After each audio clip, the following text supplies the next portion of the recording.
भैया रहना लोग ईमानदार तू गई देला गद्दारी।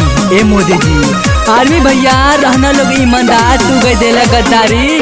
आर्मी का नौकरिया तू गाजर बा। ए मोदी जी कितना होला भारी। हम न जननी ही देव मोदी आर्मी का सपना तू। हम न जननी देव मोदी आर्मी का सपना तू। 40 साल के नौकरी 4 साल के कोइला तू। 40 साल के नौकरी 4 साल के कोइला तू। कहत रहल विकास करब हमहू पूरा भरपूर। कहत रहल विकास करब हमहू पूरा भरपूर। 40 साल के नौकरी 4 साल के कोइला तू। 40 साल के नौकरी 4 साल के कोइला तू। जाते जाते काहे देहला गम। ए मोदी जी जाते जाते काहे देहला गम। आर्मी बने के सपना रहे सुना ये मोदी जी। आर्मी बने के सपना रहे सुना ये बहु दादा। पल भर में कोई देहला खत्म।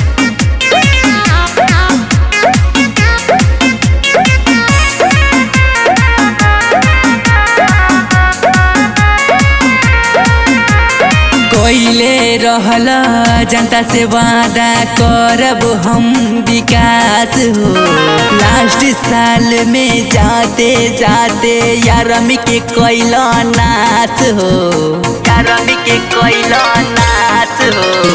कोइले रहला जनता से वादा करब हम विकास हो। लास्ट साल में जाते जाते आर्मी के कोइला नाश हो। नस नस में दौड़त रहे आर्मी ला हमार खून।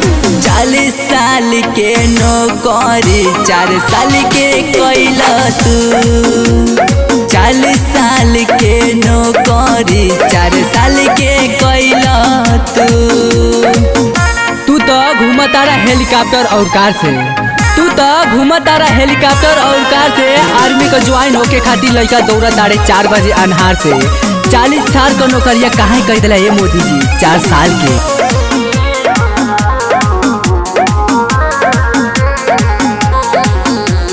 दौड़ धूप के कोइनी मेहनत कोइनी और पढ़ाई।